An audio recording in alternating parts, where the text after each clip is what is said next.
Vamos mergulhar hoje em uma história de batalha, daquelas épicas mesmo, sabe? Ela vem direto das páginas do primeiro livro dos Macabeus. É um relato incrível sobre exércitos colossais, elefantes de guerra e um sacrifício que ecoa através do tempo. Mas, e se a gente pensar que a verdadeira batalha não estava acontecendo nos campos da Judéia? E se ela estivesse sendo travada em um lugar muito mais íntimo? É aqui que a coisa fica interessante.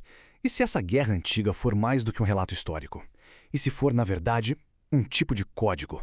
Um mapa para a batalha mais importante que existe? Aquela que acontece dentro de nós. Bem, toda boa história precisa de um vilão, né? E a nossa começa justamente com a queda dele, o rei Antíoco. Só que a derrota dele não vem no campo de batalha, vem de um lugar muito mais pessoal, a própria mente.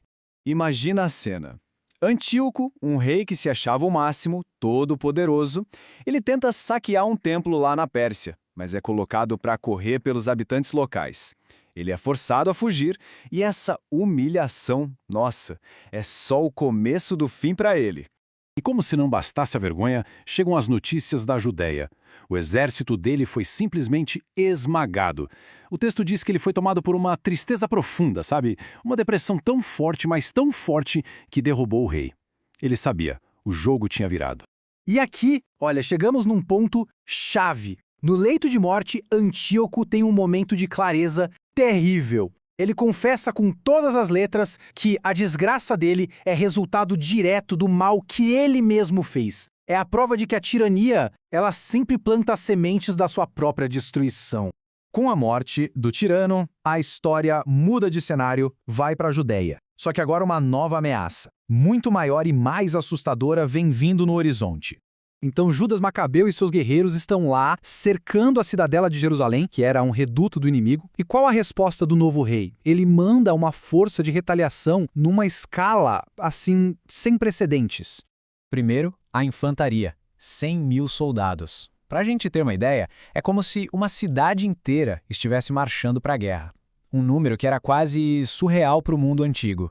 E não para por aí. Some a isso 20.000 cavaleiros, uma força de ataque devastadora. A escala desse exército era simplesmente esmagadora. Mas a arma mais intimidadora de todas, a verdadeira força de choque desse exército, eram 32 elefantes de guerra. Pensa neles como os tanques de batalha daquela época. E a preparação para a batalha era um show de horror por si só. Os elefantes eram atiçados, deixados furiosos com suco de uva e amora. Cada um deles virava uma fortaleza móvel, sabe? Protegido por um batalhão de infantaria e cavalaria, e ainda carregando uma torre de madeira cheia de guerreiros. Imagina só ver uma coisa dessa se aproximando. No meio desse exército gigante, no caos da batalha, a história de repente foca num único ato. Um ato de coragem individual. No meio da confusão, Eleazar, que era irmão do Judas, vê uma coisa. Um elefante que se destaca dos outros, todo coberto com uma armadura real, mais imponente que todos os outros. E naquele instante ele toma uma decisão que vai mudar tudo. O rei só pode estar montado naquela fera. E essa certeza sela o destino dele. O texto é bem claro sobre a motivação. Não era só estratégia. Era a chance de salvar o seu povo e, ao mesmo tempo, de conquistar um nome que seria lembrado para sempre. Então, sem nem pensar duas vezes, Eleazar mergulha no coração do exército inimigo. Sozinho, ele abre caminho no meio dos soldados com um único objetivo na cabeça. Ele se esquiva, ele luta e, finalmente, consegue chegar debaixo daquele gigante. E, com um último esforço desesperado, ele crava a lança na barriga da criatura. Ele consegue matar a fera, mas o elefante, ao cair, o esmaga. O texto narra o fim dele de uma forma brutalmente simples e poderosa. E ali ele morreu. Um sacrifício supremo. Ok, até agora a gente viu uma história de guerra. Mas como a gente falou lá no começo, tem algo mais aqui. Tem uma outra camada. Chegou a hora de decodificar o que a gente acabou de ver. E a chave para desvendar esse mistério todo está numa única palavra: alegoria. A ideia de que uma história sobre o mundo lá fora é, na verdade, um espelho. Um espelho que reflete uma verdade sobre o nosso mundo aqui dentro. Então vamos lá, vamos traduzir esses símbolos. A morte de Antíoco por tristeza, isso nada mais é do que o colapso inevitável do ego descontrolado. E os elefantes de guerra, eles simbolizam a força bruta dos nossos instintos, do materialismo, que pode nos esmagar. O sacrifício do Eleazar representa o zelo, sabe? O preço que às vezes se paga pela convicção. E a retirada do Judas, a sabedoria da prudência. Cada pedacinho da história tem um significado muito mais profundo. Então, o ponto central é esse. A batalha não é mais na Judeia antiga. Ela acontece dentro da nossa própria consciência. O tirano interno é o nosso ego quando sai do controle. Os elefantes são aqueles desafios materiais e os instintos que parecem impossíveis de superar.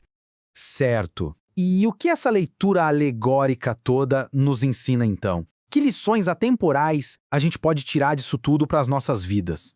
No fim das contas, o que fica dessa história são lições muito poderosas. Ela ensina que a tirania do ego, uma hora ou outra, sempre se autodestrói. Que para enfrentar os maiores desafios, a gente precisa da coragem de um Eleazar, mas também da sabedoria de um Judas, para saber a hora de recuar. E talvez a lição mais bonita de todas.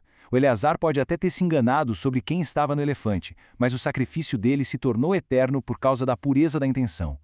No final, é o propósito que nos define. Isso tudo nos leva à pergunta final. Se essa história é um mapa para a nossa jornada interior, qual é o elefante que cada um de nós precisa enfrentar? Qual é aquele obstáculo colossal que se apresenta no caminho? É uma pergunta, tão antiga quanto essa batalha, mas que continua, mais relevante hoje do que nunca.